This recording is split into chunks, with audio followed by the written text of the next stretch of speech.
संदेश झूठ से हटके। आज का दिन इतिहास में कलंक के रूप में दर्ज किया जाएगा। कलंक के रूप में आज संसद के भीतर राष्ट्रपति जी सामाजिक न्याय और विकसित भारत की सुरीली धुन बजा रही थी और बाहर उसी तंत्र का एक हिस्सा, एक ईमानदार अधिकारी अलंकार अग्निहोत्री जंजीरों में जकड़ा जा रहा था। जी दिखाऊंगा विजुअल बीच में। साहब, क्या आप इस्तीफा देना भी जुर्म है? क्या आपने जमीर की आवाज सुनना राजद्रोह है? बरेली के सिटी मजिस्ट्रेट अलंकार अग्निहोत्री को उनके घर से पुलिस ऐसे उठा ले गई जैसे वे कोई खूंखार अपराधी हो। क्यों? क्योंकि उन्होंने यूजीसी के उस कानून का विरोध किया था, उसके खिलाफ खड़े होने की हिम्मत दिखाई जिसने सवर्ण युवाओं को स्वघोषित अपराधी की कतार में खड़ा कर दिया। मैं साफ साफ बता दूं कि मैं इस बिल का न विरोधी हूं न समर्थक हूं। लेकिन लोकतांत्रिक अधिकारों का मैं घनघोर समर्थक हूं और लोकतंत्र में अभिव्यक्ति की आजादी है और यह भी आजादी है कि कोई अपना इस्तीफा देना चाहता है तो नियमों के अनुसार स्वेच्छा से दे दे। लेकिन इस्तीफे के बाद उसका निलंबन, इस्तीफा आ जाने के बाद उसको इस तरह से बंधक बनाया गया जैसे मालूम नहीं उसने क्या जुल्म कर दिया हो। वो सवर्ण हो या अवर्ण हो, इससे भी कोई फर्क नहीं पड़ता। लेकिन दूसरी तरफ देश भर में हुंकारे लग रहे हैं और हुंकारे कोई और नहीं लगा रहा। काशी में महादेव के उद्घोष के साथ पुतले जल रहे हैं। नवादा में बीजेपी दफ्तरों का घेराव हो रहा है। सवर्ण समाज आज धर्म ध्वजा लेकर सड़कों पर है। मतलब वही लोग जो बीजेपी के कट्टर समर्थक थे, बीजेपी के कार्यकर्ता हैं, बीजेपी के अनुसांगिक संघ के अनुसांगिक संगठनों से जुड़े हुए हैं, उनके भाई बहन हैं। लेकिन विडंबना देखिए, जिन सांसदों को आपने सवर्णों के हक के लिए भेजा था वे आज संसद के भीतर मेज थपथपा रहे थे। महेश शर्मा जी, रवि किशन जी, ब्रजेश पाठक जी, क्या उन मेजों की गूंज में आपको सड़कों पर निकल रही अपनों की अर्थियों की आवाज सुनाई नहीं दी? कमाल है साहब। क्या क्या कहते थे आप चुनाव में? आपने किस तरीके से हुंकार भरी थी, किस तरह से लोगों को लुभाया था, वो सारे भाषण हैं क्लिप में। आप जब कहेंगे तब मैं दिखा दूंगा। जब आप कहते थे कि हम ब्राह्मणों की रक्षा के लिए आए हैं। अरे भाई, जो अपनी रक्षा नहीं कर सकता वो ब्राह्मणों की रक्षा क्या करेगा? आज संदेश में हम पूछेंगे कि क्या राष्ट्रपति का अभिभाषण अब महज एक रद्दी का टुकड़ा बन चुका है? क्या 48 घंटे वाली वो भविष्यवाणी अब हकीकत में बदलने जा रही है? सलीम साहब, आपने सरकार साहब को सुना, आप बहुत ध्यान से सुन रहे थे। उन्होंने कहा कि सरकार को वापस लेना चाहिए, विभेद कर रहे हैं। मैं आपको कुछ क्लिप और दिखाता हूं ताकि चीजें थोड़ी सी साफ हो। देखिए, वापस लो, वापस लो, वापस लो, काला कानून वापस लो, वापस लो, वापस लो, UGC go back, go back, go back, go back. Modi शर्म करो, शर्म करो, शर्म करो, योगी मोदी शर्म करो, शर्म करो, शर्म करो, काला कानून करो, शर्म करो।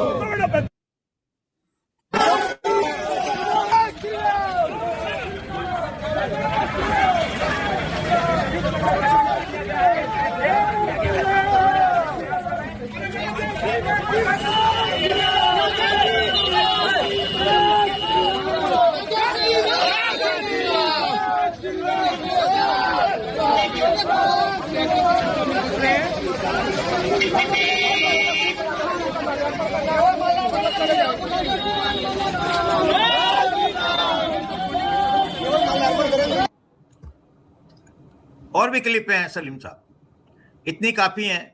वकील हैं जय श्री राम, और एक क्लिप है एक ही नाम जय श्री राम। आरक्षण वापस लो, यूजीसी का ये बिल वापस लो। आरक्षण नहीं, यूजीसी का ये बिल वापस लो। ये समाज में विभेद डालता है। आप देखिए, ये वकील हैं, बहुत सारे लोग, मतलब निश्चित तौर पर ये सवर्ण हैं। लेकिन कुछ ऐसे भी वीडियो सामने आए हैं जहां पिछड़ों ने और दलितों ने विरोध कर दिया है। कमाल है। मतलब ये तो मतलब सोचा भी नहीं जा सकता है कि पिछड़े और दलित भी विरोध में आ जाएंगे, भले कम हो। लेकिन ये प्रतीक सिंबोलिज्म जो है वो क्या कहता है। और सलीम साहब, ये कानून दलितों और पिछड़ों के बीच भी क्या कानूनी जंग का मैदान तैयार कर रहा है? क्या सरकार फूट डालो और राज करो के अपने पुराने फार्मूले पर वापस आ गई है? अब देखिए, इसमें दलितों के पास तो पहले से ही था कि SC ST दलित और आदिवासियों के लिए प्रोटेक्शन दिया है, और अब OBC को उसमें जोड़ा गया है। तो अगर कोई दलित OBC के खिलाफ शिकायत लेकर जाता है, उसके बाद फिर OBC उस दलित के किसी दलित के खिलाफ शिकायत लेकर जाता है, तो ये तो राजनीति का अखाड़ा बन जाएगा। ये जंग का मैदान तैयार कर रहे हैं शिक्षण संस्थानों को। ये इसको आप किस तरह से देखते हैं, किस नजरिए से देखते हैं?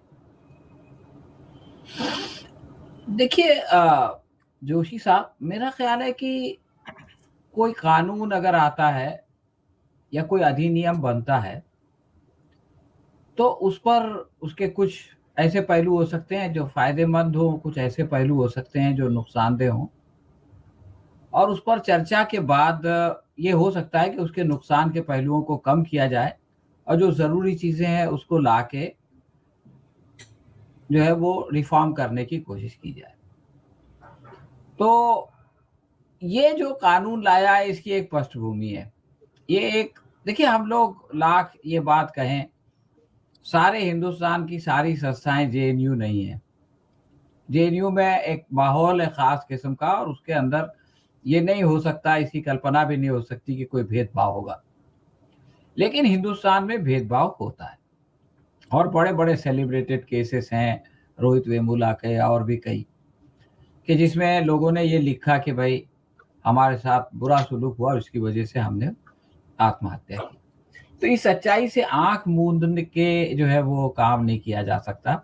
और बड़ी बड़ी संस्थानों में मैं देख रहा था 2014 से 2021 के बीच में जो सेंट्रल यूनिवर्सिटीज हैं उसके अंदर 122 छात्रों ने आत्महत्या की है। 122 छात्र जो हाईएस्ट, मतलब best of the best, cream of the cream है इस सोसाइटी का, वो अगर आत्महत्या कर लेता है तो ये कोई मामूली बात नहीं है। और मैं आपको ये बता दूं कि उसमें भी सारे के सारे दलित नहीं है, सारे के सारे OBC नहीं है, बल्कि अगर आप उसके हिसाब से देखें, प्रोपोर्शन के लिहाज से देखें, तो 40% जो है वो अगड़े हैं, उनकी प्रेजेंस है, और 44% उनकी जो है वो आत्महत्या की संख्या। तो लेकिन फर्क ये है कि जो अगड़े हैं उनके आत्महत्या का कारण अलग है, और जो पिछड़े हैं उनके आत्महत्या का कारण अलग है। ये कहा जाता है कि भाई तुम जो है वो आ नहीं सकते थे, रिजर्वेशन की वजह से आ गए, तुमने एक हक मार दिया। ये सारी बातें होती है सोसाइटी में। देखिए, सच्चाई को जब तक हम मानेंगे नहीं तब तक के उसको ठीक नहीं कर सकते। अब हम लोग इस पे आते हैं कि ये कानून बनाया गया, इसमें बहुत सारी कमियां हो सकती हैं, सरकार साहब बता रहे थे, उसको ठीक करना चाहिए ताकि किसी पे, देखिए, हम लोग अत्याचार खत्म करना चाहते हैं, अन्याय खत्म करना चाहते हैं, लेकिन अगर कोई ऐसा कानून बन जाए जिससे अन्याय होने लगे तो उसको ठीक करना चाहिए। लेकिन अन्याय खत्म करने के लिए कोई कानून नहीं बनाना, ये कोई समझदारी की बात नहीं। असल में जो आपने सवाल उठाया है ना जोशी साहब, वो बहुत सीरियस सवाल है, और वो इस UGC की गाइडलाइन से बहुत आगे की चीज है। अब देखिए, हम लोग ये डिस्कस कर रहे हैं कि ये सरकार का एटीट्यूड क्या है लोगों के से। एक उपराष्ट्रपति अगर सरकार के आगे दुम नहीं हिलाए तो वो अंडरग्राउंड हो जाएगा, कोई उससे मिल नहीं सकेगा, वो किसी से मिल नहीं सकेगा। ये बताया जाएगा कि वो बीमार है, ये बताया जाएगा कि वो राष्ट्रपति को मिलने गया था और राष्ट्रपति के दफ्तर में उसका कोई रिकॉर्ड नहीं मिलेगा, और जब तक कि अगला इलेक्शन नहीं होता है तब तक कि वो बाहर नहीं आएगा। अगला इलेक्शन होने के बाद उसके दर्शन होंगे। ये मामला उस आदमी के साथ हो रहा है जो प्रोटोकॉल के लिहाज से प्रधानमंत्री से आगे, सबसे आगे राष्ट्रपति, उसके बाद उपराष्ट्रपति, उसके बाद प्रधानमंत्री। अगर ये लोग एक साथ चल रहे हैं तो ये सीक्वेंस में इनको चलना चाहिए। लेकिन इनका एरोगेंस ये है कि अगर आप उपराष्ट्रपति है तो हुआ करे, अगर आपने हमारी हाँ में नहीं हाँ मिलाई तो हम आपको अंडरग्राउंड कर देंगे, और उससे ज्यादा भी कुछ कर सकते हैं। ये जो एटीट्यूड है, इसके खिलाफ पूरे लोगों ने कुछ नहीं किया, लोगों ने उसको बर्दाश्त कर लिया। एक दो एग्जांपल मैं दूंगा जिससे हमको समझ में आएगा ये अलंकार के साथ इतना बड़ी नाइंसाफी क्यों हुई। देखिए संभल का वाकया, संभल में एक जज का कसूर ये है कि वो ये कहता है कि भाई लोग मरे, किसी ने मारा होगा, पुलिस कहती है हमने नहीं मारा, और पुलिस किसी को पकड़ के भी नहीं लाती है कि उसने मारा। तो उसने कहा कि भाई ये आदमी जो है अनुज चौधरी, इसके खिलाफ और इसके साथी इनके खिलाफ FIR दाखिल कर दो। ये कोई इतना बड़ा जुर्म है कि आपने जो है वो उसको ट्रांसफर किया, और जिस आदमी की वजह से फसाद हुआ था, जिसने वो हुक्म दिया था, उसको ट्रांसफर करके लाए कि देखो हम कैसे हैं। तुम लोग खुश हो रहे थे कि उसने एक अच्छा फैसला किया, अनुज चौधरी के खिलाफ FIR दाखिल नहीं होगी, लेकिन वो जज का ट्रांसफर होगा। और उसके बाद क्या हुआ? उसके बाद इसी तरह का नजारा था जो अभी आपने दिखाया संभल कोर्ट के बाद। जब योगी डरता है पुलिस को आगे करता है, ये नारे लगे, और फिर 48 घंटे के अंदर फैसला बदला, और फिर जो है वो दूसरे जज को लाए, और वो जज अच्छा खासा जज है इसलिए कि उसको ये लोग परेशान करते हैं, इसका मतलब वो अच्छे पैसे का। तो मैं ये कहता हूं कि ये लोग अपने एरोगेंस की वजह से, अपनी दबंगाई की वजह से न केवल अपनी इज्जत खराब कर रहे हैं, बल्कि न्यायपालिका का भी जो है वो उसकी गरिमा को खत्म कर रहे हैं। अब आप इनको देखिए, इससे पहले वो हुआ था, देखिए इनके अंदर बड़ा, इनका दिमाग में ना क्या पता नहीं भरा हुआ है। ये जो दिल्ली दंगे हुए, उसके बाद में जिस आदमी, कपिल मिश्रा खुद कह रहा है माइक के सामने कि इनको हटाओ वरना हम हटाएंगे, वो आदमी के खिलाफ एक जज ने कहा कि आप इसको खिलाफ FIR दाखिल कीजिए, जज का ट्रांसफर। और आज कपिल मिश्रा न्याय मंत्री बना हुआ है। यानी ये दिखाते हैं कि देखो हम ऐसे हैं। अब ये जो नौजवान है, 6 साल इसका जॉब हुआ है अलंकार का, मैं को उसकी सारी बातें सही लगती है। देखो गुस्सा जो है वो किसी एक बात पे नहीं होता है, कई चीजों का गुस्सा जो है वो एक चीज से एक्सप्रेस होता है। तो उसने क्या किया? उसने इस्तीफा दिया। यार आपने उसको मुलाजिमत में रखा तो क्या जिंदगी भर के लिए उसको खरीद लिया है? वो आपका गुलाम है। आप अगर इस्तीफे से पहले उस पर एक्शन लेते, उसको सस्पेंड करते, उसके खिलाफ इंक्वायरी करते तो समझ में आती। इस्तीफा देने के बाद अब आपके पास सिर्फ एक ही चॉइस है कि आप इस्तीफा लें या इस्तीफा वापस करें। तीसरी चॉइस नहीं है। एक आदमी मर गया, अब आप उसको फांसी पे लटका के क्या हासिल करेंगे? जब वो जिंदा था तब फांसी पे लटकाते, अब वो आपके इख्तियार में नहीं है। अब इन्होंने क्या किया? उसको सस्पेंड किया। सस्पेंड करने के बाद उसके खिलाफ इंक्वायरी। अब ये पता लगाया जाएगा कि उसको जो है उसने कौन कौन से कानून तोड़े हैं। अब ये पता लगाया जाएगा उसको कौन कौन सी सजा दी जाएगी। ये जो दुबे साहब ने बात कही ना, ये असल बात है। इनको ये लगता था कि ये जो प्रशासन है ये हमारा जर खरीद गुलाम है, हम जो मर्जी है इसको बोलेंगे और ये करेगा खुशी खुशी। लेकिन अलंकार ने ये बताया कि सारे लोग तुम्हारे जर खरीद गुलाम नहीं है, हमारा जमीर है। देखिए इंसान गलत हो सकता है, सही हो सकता है, ये अलग बात है, लेकिन जिस चीज को मैं गलत बोलता हूं वो उसको गलत बोलने का जो है वो मुझको इख्तियार है, मेरा अधिकार है, कोई उसको ले नहीं सकता। और मैं जब तक कि कोई ऐसा काम नहीं करूं हिंसा वाला या कोई ऐसा, मुझको अपने डिसेंट के एक्सप्रेशन का इजहार है। ये ऐसे लोग हैं, ये जो संघ परिवार की जो प्रवृत्ति है कि ये खुद कभी डिसेंट एक्सप्रेस नहीं करते। कितनी भी गलत बात इनका लीडर कह दे, इनका काम है सिर झुका के उसको मान लेना। और ये चाहते हैं कि सारी दुनिया इनकी तरह हो जाए बेजमीर, सारी दुनिया इनकी तरह अपना दिमाग इस्तेमाल करना बंद कर दे, सारी दुनिया जो है वो अपने फायदे के लिए, अपनी सत्ता के लिए, अपनी कुर्सी के लिए, अपने अहंकार के लिए जो है वो अपने ऊपर वाले की, अपना जो ऊपर वाला अफसर है उसकी बात माने। ये दूसरों से भी यही एक्सपेक्ट करते हैं। अलंकार ने यही किया कि नहीं। अब देखिए वो कितना जहीन आदमी है।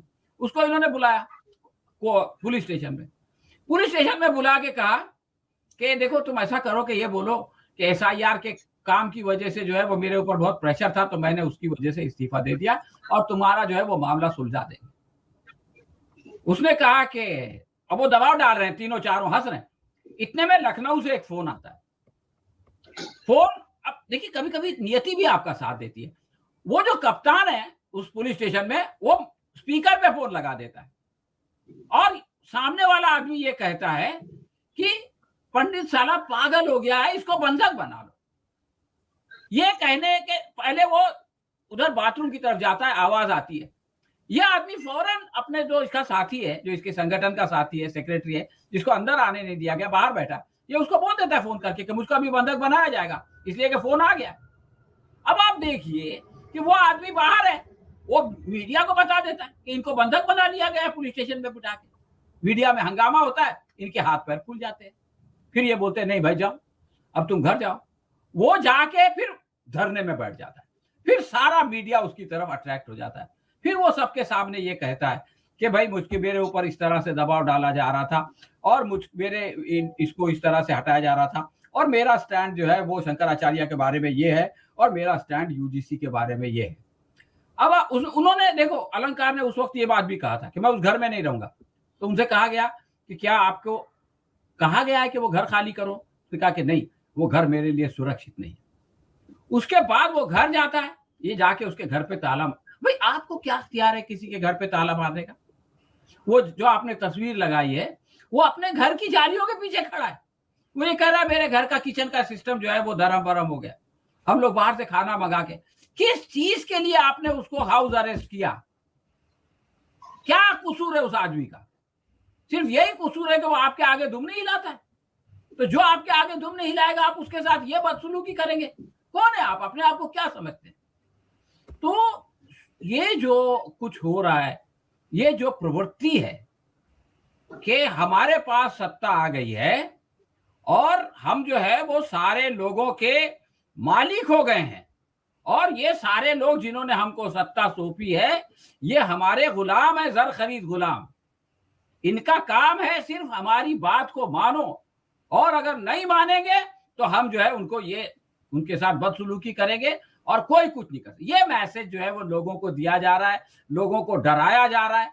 लेकिन मैं तो सलाम करता हूं अलंकार, इससे कता नजर कि उनका स्टैंड सही है या गलत है।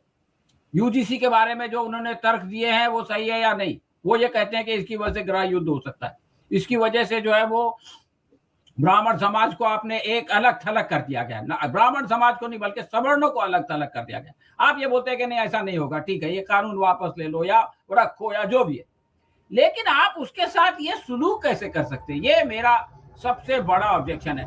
और इस तरह से अगर आप डरा धमका के सरकार चलाना चाहते हैं या सत्ता पे काबिज रहना चाहते हैं तो आप समझ लीजिए कि वो जो संस्कृत का मुहावरा है ना, विनाश काले विपरीत बुद्धि, अब आपके जो है वो पर जलने का टाइम, जब किसी क्या है मौत आती है गीदड़ की तो वो शहर की तरफ भागता है और ये जो है वो इस तरह से अपनी अंजाम की तरफ भाग रहे हैं जोशी साहब।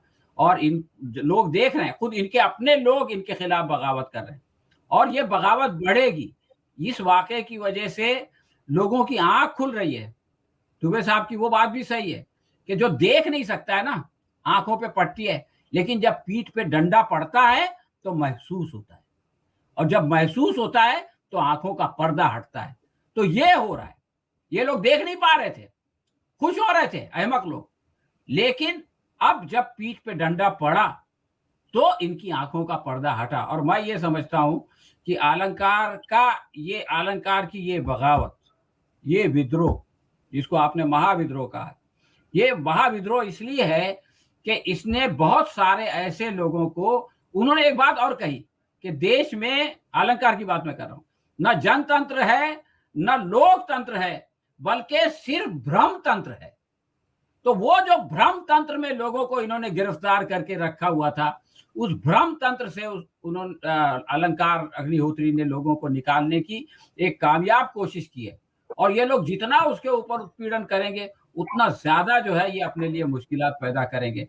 और मैं फिर एक बार उसके लिए अपनी संवेदना पेश करता हूं और मैं ये बताना चाहता हूं कि लोग जो है, आप लोगों के एक खास हद तक आप डराते हैं तो लोग डरते हैं और उसके बाद डर खत्म हो जाता है। अलंकार अग्निहोत्री ने ये पैगाम दिया है कि भाई अब इनका डर खत्म हो गया है, इनको जो करना है कर ले, लेकिन हम जो है वो दबेंगे नहीं, हम जो है वो झुकेंगे नहीं। और अगर ये पैगाम भारत की जनता को समझ में आ गया और उसने जो है वो ये लाइन पकड़ लिया और इस तरह से संघर्ष शुरू किया, तो कोई भी अत्याचारी हो किसी भी पार्टी का और किसी भी तरह का, वो जो है वो समाज में अपनी दबंगाई नहीं दिखा सकता। शुक्रिया जी। देखिए, ये भारत बंद का पोस्टर लग चुका है 1 फरवरी 2026 और राष्ट्र सवर्ण समाज के राष्ट्रव्यापी सभी संगठनों द्वारा अपने बच्चों के भविष्य के खातिर इस विरोध से जुड़कर इसे सफल बनाए। अब मामला वही है कि मुकेश खोड़जी कह रहे हैं कि उन्होंने लिखा है हिंदू मुस्लिम एजेंडा फेल तो न्यू एजेंडा इज सवर्ण versus backward and backward class versus backward class and no अमीर वर्सेस गरीब। तो ये ओनली अमीर अमीर अमीर, नो अमर अकबर एंटोनी।